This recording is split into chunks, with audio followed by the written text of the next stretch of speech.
Kalau bilang ini dadakan enggak, sudah kita rencanakan dari sebelum Lebaran. Sebelum Lebaran, tepatnya sebelum puasa sebenarnya kita sudah. Jadi gini, pas terakhir saya podcast tentang take down LGBT itu sudah kita bicarakan, karena memang sudah ada rencana sebelum itu. Kemudian mengerucut pas saya di Mekah, Sabrina WA saya untuk bisa membantu pelaksanaan di hari H, terutama terkait dengan dokumen Dedi yang mualaf, karena dulu belum sempat kita urus kan. Akhirnya kita urus supaya di buku nikahnya dia sudah tercatat sebagai muslim. Terus ya akhirnya berlanjut sampai kemudian hari H. Memang dari awal Mas Dedi menghendaki ya nggak usah ribut-ribut lah, yang penting kita nikah. Kira-kira begitu kronologinya. Gus, bisa dikatakan ini kan kayak terkesan tertutup sama media. Seperti apa sih Gus? Sebenarnya bukan tertutup, memang dari awal dia bilang nanti kalau ketemu media Gus bantu aja ya. Karena memang dia pengen khusyuk, bahkan sampai jangankan media luar, medsos dia sendiri kan di nonaktifkan selama seminggu karena mau fokus di acara kemarin. Makanya bukan apa, kemarin ketika akad nikah itu yang hadir cuma sekitar 20-an orang, keluarga semua. Dari kedua pihak. Semua kedua pihak. Itu gimana Gus suasananya? Boleh Suasananya ceritakan? sangat syahdu karena memang kita konsep begitu simple, di lokasi yang sama, cuma sekitar 20 orang. Saksinya kebetulan Pak Jaksa Agung, beliau minta saya untuk bisa menghubungi Pak Jaksa Agung karena memang Pak Jaksa Agung juga dulu saya kenalkan dengan Mas Dedi dan dekat, beberapa kali ada di podcast kan. Kemudian sama Ayah Hendro Priyono, kemudian full keluarga, gak ada orang luar sama sekali.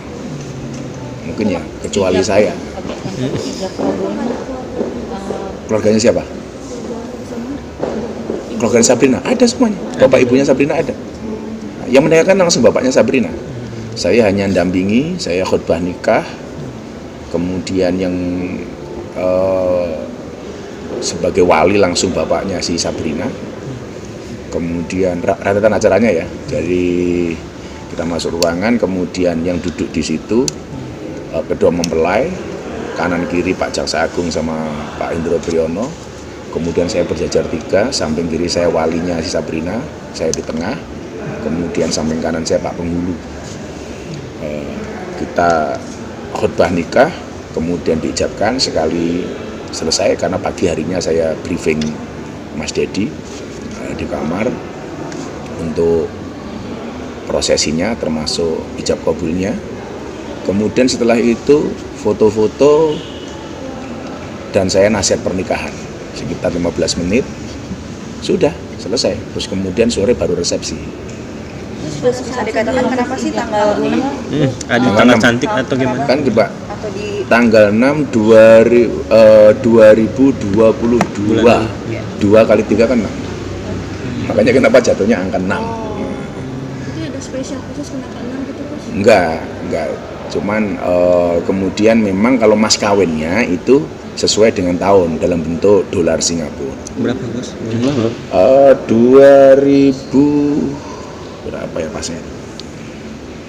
Paling sama dengan ini, sama dengan tahun. Jadi 2000 mas kawinnya itu seperangkat alat sholat, kemudian emas 66 gram dan uang tunai 2022 Singapura dolar Singapura. Jadi pas tahun dah. Selain itu ada permintaan khusus nggak dari pembelai wanita? Nggak ada. Dolar Singapura. Kenapa dolar pemilihan Gus? Kenapa? Kenapa pemilihan dolar Singapura? Karena kan kalau cari $2 Singapura kan masih ada. Iya kan? Kalau rupiah kan susah. Terus sebelum ijab kabul, Mas Dedi ada curhat nggak sih kayak deg-degannya? Kita lihat kan mantap banget nih pas ijab kabul. Ya pastilah, makanya pagi hari saya habis nge-gym, dia WA saya, bro di mana? Masih nge-gym, temenin gua dong. Aku ke kamarnya dia, kebetulan kamar saya jejer sama beliau. Jadi 3 kamar. Mas Dedi sama tim sendiri, dia sendiri, saya harus sebelah jauh Sabrina dengan keluarganya. Itu ya dia curhat deg-degan.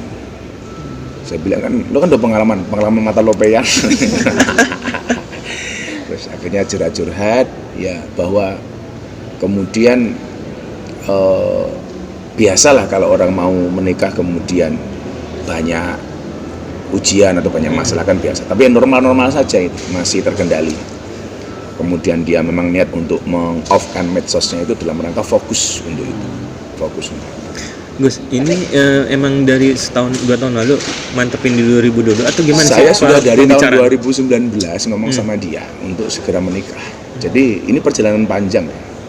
Tapi kan memang ada beberapa hal yang harus diselesaikan, umpamanya dengan masalah keluarga besar, masalah Aska sendiri supaya betul-betul mantap menerima ibu yang ini si Sabrina. Jadi ya lamanya itu karena proses pemantapan dan proses meyakinkan semua pihak, Aska sendiri, keluarganya Sabrina sendiri, dan lain-lain. Tapi alhamdulillah berakhir indah. Gimana respon Aska sendiri gimana?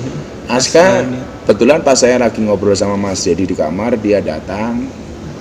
Terus saya bahas, saya tanyakan sama dia, how about your new mom? Dia ketawa, ya sudah. Dengan sama dia kan Aska orangnya datar-datar gitu aja.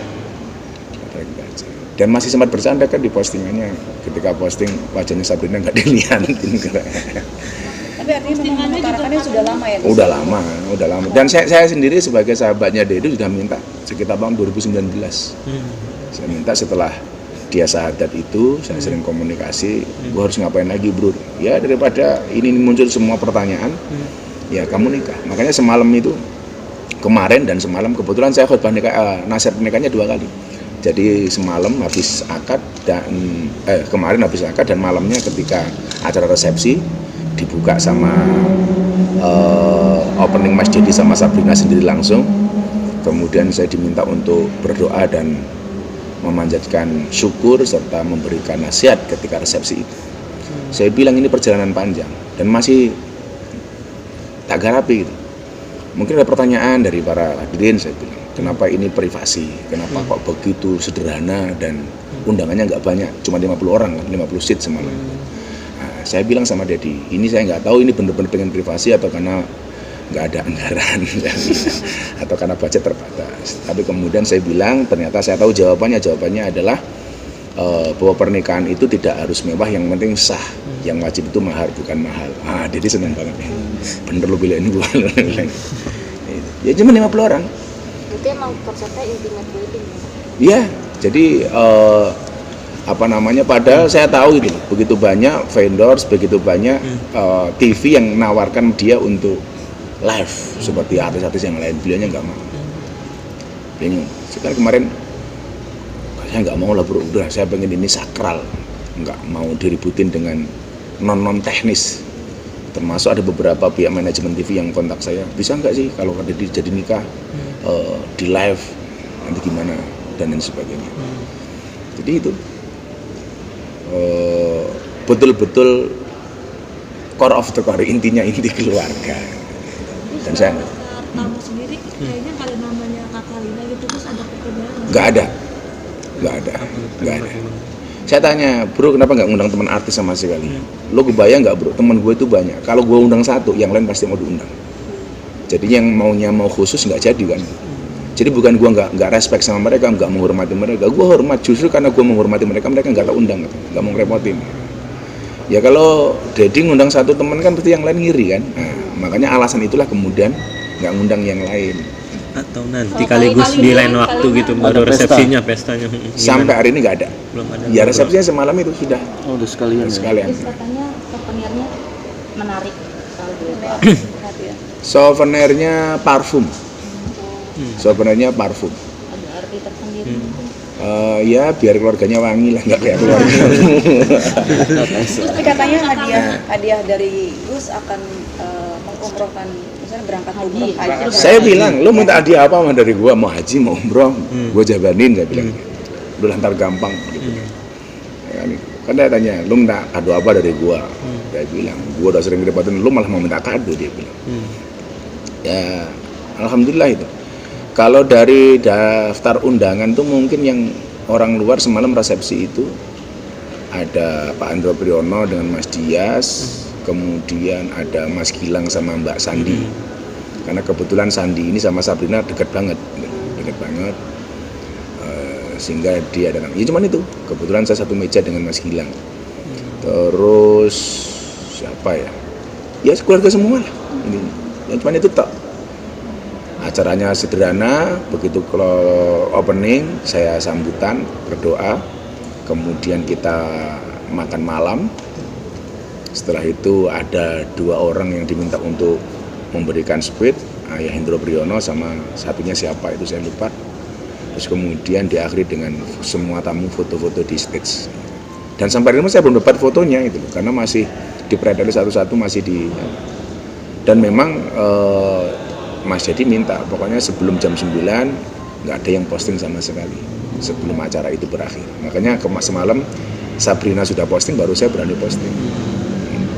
Karena memang permintaan Mas Dedi. Berarti acaranya dari sore ya? Dari pagi. Oh, dari pagi. Akadnya sekitar kita mulai jam 10. Kita mulai jam 10. On time kemarin akadnya sekitar jam 10.15, kemudian jam 10:30 saya nasihat pernikahan. Ada adat. Ini proses Nggak ada. pemantapannya seperti apa sih, Gus? Pemantapan dari Mas Dedi sendiri apa? Ya karena Mas Dedi pernah punya pengalaman yang gagal kan, pernah divorce, ya tentunya lebih berhati-hati kan.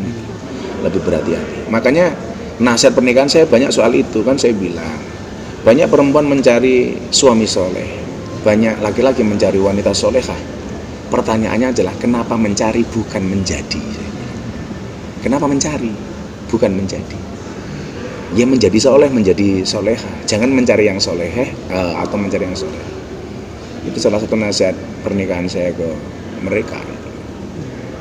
Tapi kalau pemantapan dari Kak Sabrina sendiri seperti apa? Tentunya ada hal-hal yang kemudian menjadi pembicaraan mereka berdua ya. Tapi detailnya saya nggak memahami, tapi yang jelas overall fine lah. Kalau menurut Dedi nggak ada masalah. Ya biasa lah. Gitu. Mungkin ada permintaan ini itu ya biasa kan sebagai calon istri. Gitu. Tapi kelihatan banget setelah akad itu Dedi sama Sabrina begitu bener-bener lega gitu. Bener-bener lega. Dan yang mungkin paling lega dia ya bisa ngelabui wartawan nggak tahu sama sekali. Terus rencana untuk honeymoon mereka gimana? Bilang lu mau kemana gitu loh. Kan kemarin memang rencana kita ajak Aji kan, tapi kayaknya persiapannya mepet. Kemudian ini juga berkaitan dengan pihak pengundang macam-macam. Saya jadi pesimis apakah bisa berangkat tahun ini Dedinya. Tapi ya saya berharap segera mungkin sih Mas Dedi saya ajak ke Tanah Suci. Karena memang itu udah dari niatan saya dari dulu. Saya bilang lo berangkat, gue yang bayar. Gue yang bayar. Mau haji mau umroh kita usahain. Berarti ngajak si Bilar sama Atta juga? Haji. Jadi kan kemarin begini, kalau soal haji itu kan saya hanya diminta untuk menjadi penyambung. Kebetulan pertama kali yang diundang kan saya. Terus kemudian saya diminta untuk membawa beberapa. Tapi itu nama itu masih diseleksi di kerajaan.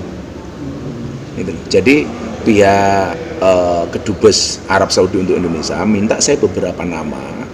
Yang nama itu diajukan ke Kementerian Hajj Arab Saudi atas nama kerajaan. Lah, kemarin saya tanya lagi, ini gimana nih kepastiannya gitu. Kepastiannya. Tapi saya sendiri juga udah bilang sama yang lain, sama si Dedi, sama si Atta, sama si Rizky, saya bilang bahwa haji itu panggilan. Ya artinya administrasi itu hanya sekedar wasilah saja.